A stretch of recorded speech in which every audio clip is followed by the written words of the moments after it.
നമസ്കാരം. ആർത്തവുമായി ബന്ധപ്പെട്ടിട്ട് പെൺകുട്ടികൾക്ക് മാസത്തിൽ 2-3 ദിവസം അങ്ങനെ ബുദ്ധിമുട്ടുണ്ടെങ്കിൽ ലീവ് എടുക്കാനുള്ള ഒരു പ്രൊവിഷൻ നമ്മുടെ ഗവൺമെൻറ് ഇപ്പോൾ പ്രഖ്യാപിച്ചിട്ടുണ്ട്.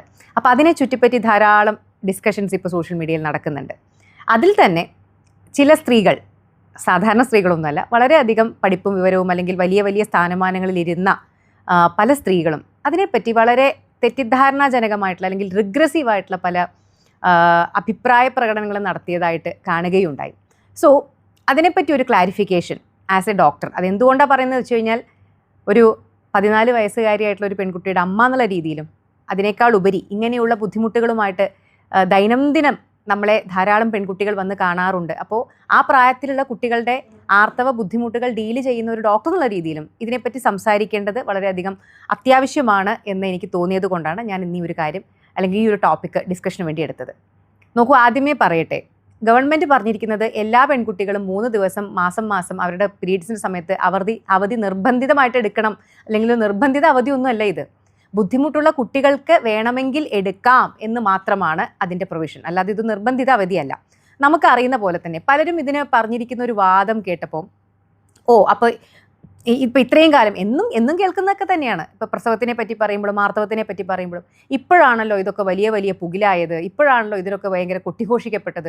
ഇത്രയും കാലം എൻ്റെ അമ്മയും മുത്തശ്ശിയൊന്നും ഇതിനെപ്പറ്റി, അല്ലെങ്കിൽ അവർക്കും ആർത്തവം ഉണ്ടായിരുന്നു, അവരും പ്രസവിച്ചിട്ടുണ്ട്, അപ്പോൾ അവർക്കൊന്നും ഇല്ലാതിരുന്ന എന്ത് വിശേഷമാണ് ഇപ്പോൾ വന്നത്.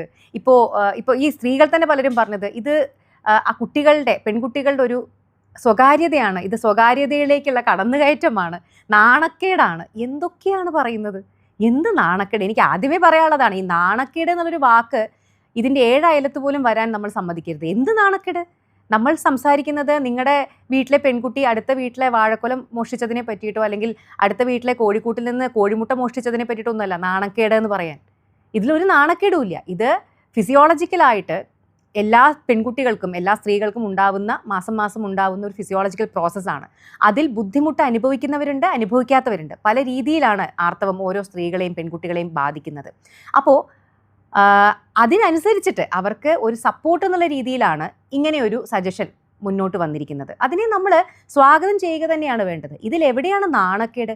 ഇങ്ങനെയുള്ള ചിന്തകളല്ലേ മാറേണ്ടത്. ഇതൊന്നും നമ്മൾ പുറത്തു പറയാൻ മോശമുള്ളൊരു കാര്യമാണ്, ഇതൊന്നും പുറത്ത് പറയേണ്ട കാര്യങ്ങളല്ല. ഇതൊക്കെ നമുക്ക് മാത്രം, നമ്മുടെ ഉള്ളിൽ മാത്രം ഒതുങ്ങി നിൽക്കേണ്ട കാര്യങ്ങളാണ്. എത്രയോ കാലമായിട്ട് സ്ത്രീകൾ ആർത്തവമാവട്ടെ പ്രസവമാവട്ടെ ഇതൊക്കെ ഇങ്ങനെ ഉള്ളിൽ തന്നെ കൊണ്ടുവച്ച് അവനവൻ്റെ ബുദ്ധിമുട്ടുകൾ ഇത് പുറത്ത് പറയാൻ പാടില്ലാത്തതാണ് എന്നുള്ള ചിന്തയിൽ ഉള്ളിൽ തന്നെ വെച്ച് എത്രയോ കാലം നമ്മുടെ ഈ പറയുന്ന മുത്തശ്ശിമാരും അമ്മമ്മമാരും ഒക്കെ അങ്ങനെ അനുഭവിച്ചവരാണ്. എന്നാൽ നമ്മളിപ്പോൾ അതിൽ നിന്നൊക്കെ മാറി അതിനെപ്പറ്റി കൂടുതൽ സംസാരിക്കുന്നു, പ്രീ മെൻസ്ട്രൽ സിംറ്റത്തിനെ പറ്റി മനസ്സിലാക്കുന്നു, മെനോപോസിനെ പറ്റി സംസാരിക്കുന്നു, പ്രീ മെനോപോസലായിട്ടുള്ള ബുദ്ധിമുട്ടുകളെ പറ്റി സംസാരിക്കുന്നു, പ്രസവത്തിൻ്റെ ബുദ്ധിമുട്ടുകളെ പറ്റി സംസാരിക്കുന്നു, പോസ്റ്റ്പാർട്ടം ഡിപ്രഷനെ പറ്റി സംസാരിക്കുന്നു, മെൻസ്ട്രേഷനെ പറ്റി സംസാരിക്കുന്നു.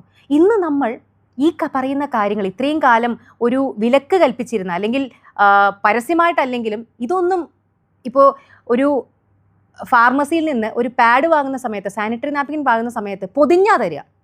കാരണം അയ്യോ ഇത് പുറത്ത് കാണാൻ പാടില്ല, അങ്ങനെ എന്തോ ഒരു നാണക്കേടിൻ്റെ ഒരു എലിമെൻറ്റ് നമ്മൾ ഇത്രയും കാലം കൊണ്ടു നടന്നിരുന്ന ആ തെറ്റായിട്ടുള്ളൊരു നാണക്കേടിൻ്റെ എലിമെൻറ്റ് നമ്മൾ എന്നോ എടുത്തു മാറ്റേണ്ട സമയമായി.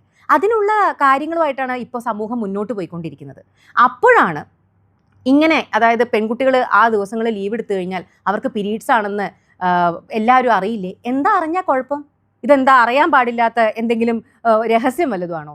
ഇത് ഫിസിയോളജിക്കലായിട്ടുള്ളൊരു കാര്യം തന്നെയാണ്. ഇനി നമുക്ക് നമ്മുടെ ടോപ്പിക്കിലേക്ക് വരാം. എന്തിനാണ് ലീവ്? പലരും പറഞ്ഞു നിങ്ങൾക്കിപ്പോൾ ഇതിൽ തുല്യതയൊന്നും വേണ്ടേ, ഇതിൽ ഇക്വാലിറ്റി വേണ്ടേ, അപ്പോൾ നിങ്ങൾ എന്തിനാണ് ഇതിന് ലീവ് വേണമെന്ന് പറയുന്നത്? അപ്പോൾ നിങ്ങൾക്ക് ആണിൻ്റെയും പെണ്ണിൻ്റെയും തുല്യത, അപ്പോൾ നിങ്ങൾക്ക് എക്സ്ട്രാ പരിഗണനകൾ വേണം, അപ്പോൾ നിങ്ങൾക്ക് തുല്യതയെപ്പറ്റി സംസാരിക്കണ്ടേ?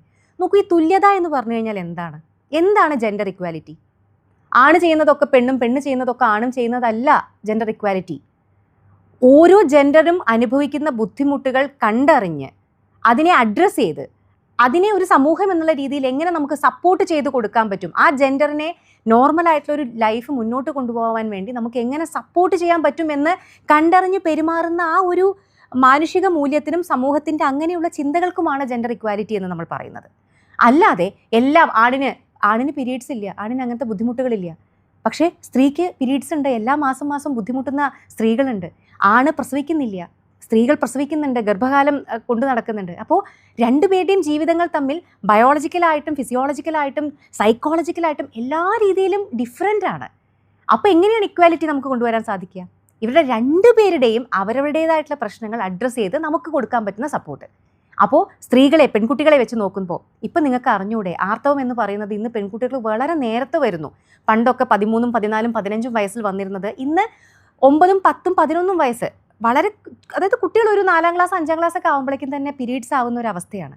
അവർക്കത് മാനേജ് ചെയ്യാനുള്ള ഒരു മെച്യൂരിറ്റി ഫിസിക്കലായിട്ടും വന്നിട്ടുണ്ടാവില്ല, സൈക്കോളജിക്കലായിട്ടും വന്നിട്ടുണ്ടാവില്ല. സോ അവർക്കൊരു സപ്പോർട്ട്. പിന്നെ എല്ലാ പെൺകുട്ടികൾക്കും ഞാൻ ആദ്യമേ പറഞ്ഞ പോലെ ഇതൊരു നിർബന്ധിത അവധിയല്ല. നമ്മൾ ടോട്ടലായിട്ട് പെൺകുട്ടികളെ എടുത്തു നോക്കുമ്പോൾ ചില പെൺകുട്ടികൾക്ക് പീരീഡ്സിൻ്റെ സമയത്ത് ഒരു ബുദ്ധിമുട്ടും ഉണ്ടാവില്ല. അവർക്ക് വയറുവേദന ഉണ്ടാവില്ല, ബുദ്ധിമുട്ടുകൾ, നോസിയ ഉണ്ടാവില്ല, ബ്ലീഡിങ് മാത്രമേ ഉണ്ടാവൂ. അത് വരുന്നു പോകുന്നു എന്നുള്ളത് അവർ ജസ്റ്റ് ബ്ലീഡിങ് വരുമ്പോഴായിരിക്കും അവർ അറിയുന്നുണ്ടാവുക. ബ്ലീഡിങ് ഒഴിച്ച് നിർത്തിക്കഴിഞ്ഞാൽ അവർക്ക് ശാരീരികമായിട്ടുള്ള ബുദ്ധിമുട്ടുകൾ ഒന്നുമില്ലാതെ പീരീഡ്സ് കടന്നു പോകുന്ന കുട്ടികളുണ്ട്. എന്നാൽ ഇതിൻ്റെ അപ്പുറത്തൊരു എക്സ്ട്രീമും ഉണ്ട്. കഠിനമായ വയറുവേദന, കഠിനമായ മസിൽ ക്രാമ്പുകൾ, നോസിയ, ഭക്ഷണം കഴിക്കാൻ പറ്റാത്ത, ഛർദ്ദിച്ചുകൊണ്ടിരിക്കുക, തലചുറ്റി വീഴുക, അങ്ങനെ സിവിയർ ആയിട്ടുള്ള ഭയങ്കരമായിട്ടുള്ള സൈക്കോളജിക്കൽ മൂഡ് സ്വിങ്സ്, ഇങ്ങനെ ശാരീരികമായും മാനസികമായും സൈക്കോളജിക്കലായിട്ടും വലിയ എക്സ്ട്രീമിലൂടെ കടന്നു പോകുന്ന പെൺകുട്ടികളുണ്ട്. അപ്പോൾ ഇതൊരു സ്പെക്ട്രമാണ്. നോർമലിൽ നിന്ന്, അല്ലെങ്കിൽ ഒരു ബുദ്ധിമുട്ടുകളും ഇല്ലാത്ത പെൺകുട്ടികൾ ഒരു വശം നിൽക്കുമ്പോൾ വളരെയധികം ശാരീരികമായിട്ട് ബുദ്ധിമുട്ടുന്ന പെൺകുട്ടികൾ മറുവശം നിൽക്കുന്നുണ്ട്. ഇതിൻ്റെ ഇടയിലാണെങ്കിൽ ധാരാളം പെൺകുട്ടികൾ ഇതിൻ്റെ ഇടയിൽ നിൽക്കുന്നുണ്ട്. അപ്പോൾ ആർക്കാണോ ആവശ്യം, ആർക്കാണോ ശാരീരികമായിട്ട് റെസ്റ്റ് ആവശ്യമുള്ളത്, ആർക്കാണോ ആ സമയത്ത് ഒരു ഫാമിലിയുടെ സപ്പോർട്ട് അല്ലെങ്കിൽ ഒരു സമൂഹത്തിൻ്റെ സപ്പോർട്ട് വേണ്ടത്, അവർക്കത് കൊടുക്കുക എന്നുള്ളത് ഒരു സമൂഹം എന്നുള്ള രീതിയിൽ അല്ലെങ്കിൽ ഒരു സർക്കാരിൻ്റെ ഉത്തരവാദിത്തം തന്നെയാണ്. അപ്പോൾ അതിനെടുത്തിരിക്കുന്ന ഈ ഒരു സ്റ്റെപ്പിനെ അഭിനന്ദിക്കുക തന്നെയാണ് വേണ്ടത്. അല്ലാതെ ഇവിടെ നമ്മൾ ഇതാണോ ഇക്വാലിറ്റി, പെൺകുട്ടികൾക്ക് ആർത്തവം എന്ന് പറയുന്നത് സാധാരണ ഉണ്ടാകുന്നൊരു കാര്യമല്ലേ, അപ്പോൾ ഇങ്ങനെ ലീവ് കൊടുത്തു കഴിഞ്ഞാൽ ഇവരിതിനെ ഭയങ്കരമായിട്ട് എന്താ പറയുക, ഇത് എന്തോ ഒരു ഭയങ്കര വലിയൊരു പ്രശ്നമാണ് എന്നുള്ള രീതിയിൽ അവരതിനെ മനസ്സിലാക്കില്ലേ? ഒന്നും അല്ലെന്നേ. എല്ലാവരോടും ലീവ് എടുക്കണമെന്നൊന്നും സർക്കാർ പറഞ്ഞിട്ടില്ല. വേണ്ടവർ എടുത്താൽ മതി, വേണ്ടാത്തവരെടുക്കണ്ട. ആവശ്യമുള്ള കുട്ടികൾക്ക് പലപ്പോഴും നമുക്കറിയാം, ഞാനൊക്കെ നമ്മളൊക്കെ ആ സ്റ്റേജ് കഴിഞ്ഞ് വന്നവരല്ലേ. ഇനി എത്ര തന്നെ വയ്യാന്നുണ്ടെങ്കിലും നമ്മൾ പലപ്പോഴും അറ്റൻഡൻസ് പോലും ഒന്ന് പേടിച്ചിട്ടാണ് സ്കൂളിൽ പോവുക അല്ലെങ്കിൽ കോളേജിൽ പോവുക. അറ്റൻഡൻസ് കളയാൻ വയ്യാന്ന് വെച്ചിട്ടാണ് കഷ്ടപ്പാട് സഹിച്ച് ബുദ്ധിമുട്ടി പോവുക. പക്ഷേ എനിക്ക് ഒരു കാര്യം കൂടി പറയാനുണ്ട്. ഈ ആർത്തവാവധി മാത്രം കൊടുത്തതുകൊണ്ട് പെൺകുട്ടികൾക്ക് എല്ലാ സപ്പോർട്ടും ആയില്ല.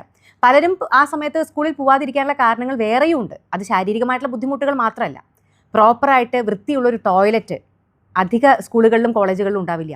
സാനിറ്ററി നാപ്കിൻ, വെൻഡിങ് മെഷീൻസ് ഒക്കെ എല്ലായിടത്തും ഉണ്ട്, അത് ഇങ്ങനെ വർക്ക് ചെയ്യാതെ തുരുമ്പ് പിടിച്ച് കിടക്കുന്നുണ്ടായിരിക്കും. ഇത് ഡിസ്പോസ് ചെയ്യാനുള്ള പ്രോപ്പറായിട്ടുള്ള മാർഗ്ഗങ്ങൾ ഇതൊക്കെ എത്ര സ്കൂളുകളിലുണ്ട്, എത്ര കോളേജുകളിലുണ്ട്? ഇതുകൂടി നമ്മുടെ സർക്കാർ ഒന്ന് നോക്കേണ്ടതാണ്. അപ്പോൾ കുട്ടികൾ ആ സമയത്ത് വീട്ടിലിരിക്കാൻ പ്രിഫർ ചെയ്യുന്നത് പലപ്പോഴും ശാരീരികമായിട്ടുള്ള ബുദ്ധിമുട്ടുകൾ കൊണ്ടാണ്.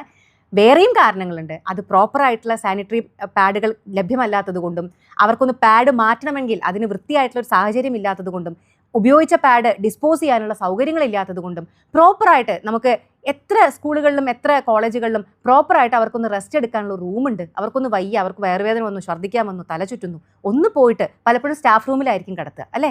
അപ്പോൾ ഇതിനൊക്കെ കൂടിയുള്ള സൗകര്യങ്ങൾ പെൺകുട്ടികൾക്ക് നമ്മൾ പഠിക്കുന്ന സ്ഥലങ്ങളിൽ അല്ലെങ്കിൽ അവരെ ജോലി ചെയ്യുന്ന സ്ഥലങ്ങളിൽ ഉണ്ടോ എന്നുള്ളത് കൂടി നമ്മുടെ ഗവൺമെൻറ് ഉറപ്പുവരുത്തേണ്ടതാണ്. സോ എന്നെ സംബന്ധിച്ചിട്ട് ഇത് വളരെയധികം പ്രോഗ്രസീവായിട്ടുള്ള തോട്ട്ഫുൾ ആയിട്ടുള്ള ഒരു ഡിസിഷനാണ്. ഇതിനെ നമ്മൾ സപ്പോർട്ട് ചെയ്യുകയാണ് വേണ്ടത്. പിന്നെ എന്തുണ്ടെങ്കിലും അതിനെ മിസ്യൂസ് ചെയ്യുന്ന ആളുകളുണ്ടായിരിക്കും അല്ലേ. പലരും പറഞ്ഞു കേട്ടു, ഇപ്പോൾ ഒരു മാസത്തിൽ തന്നെ 2-3 തവണ ഈ ലീവ് എടുത്താൽ ആരെങ്കിലും വീട്ടിൽ പോയി നോക്കുമോ പീരീഡ്സ് ഉണ്ടോ എന്ന്, ആരെങ്കിലും ഇൻസ്പെക്ഷന് വിടുമോ നോക്കൂ. അതൊക്കെ അങ്ങനെയൊക്കെ പറയുന്നതിൽ എന്താണ് ഒരു അർത്ഥമുള്ളത്? ഇതൊരു സഹായം കൊടുക്കുന്നു. ഇപ്പം അതിനെ മിസ്യൂസ് ചെയ്യുന്ന ആളുകൾ നമുക്കൊന്നും ചെയ്യാൻ സാധിക്കില്ല, അതിനെ മിസ്യൂസ് ചെയ്യും. അതിൻ്റെ ആ കോളേജിൻ്റെ അല്ലെങ്കിൽ സ്കൂളിൻ്റെയും അവരുടെ അറ്റൻഡൻസ് പോയതിൻ്റെ കുറവും അവർ തന്നെയാണല്ലോ അനുഭവിക്കുന്നത്. അറ്റൻഡൻസ് പോയി ആ സമയത്ത് പാഠം അവർക്ക് അറ്റൻഡ് ചെയ്യാൻ പറ്റിയില്ല. അങ്ങനെ മിസ്യൂസ് ചെയ്യുന്നവർ മിസ്യൂസ് ചെയ്യട്ടെ. പക്ഷേ ബഹുഭൂരിപക്ഷം വരുന്ന പെൺകുട്ടികൾക്ക് ഒരു സഹായമാകും എന്ന് തന്നെയാണ് ഞാൻ കരുതുന്നത്. അപ്പോൾ ഇത്രയേ പറയാനുള്ളൂ.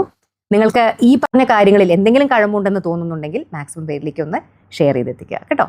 Okay, bye. അപ്പോൾ നമ്മുടെ എല്ലാ പെൺകുട്ടികൾക്കും നല്ല ഒരു ആർത്തവ സമയം എന്ന് പറയുന്നത് കംഫർട്ടബിൾ ആക്കി കൊടുക്കാൻ നമുക്ക് എല്ലാവർക്കും ഒത്തൊരുമിച്ച് ശ്രമിക്കാം. ബൈ.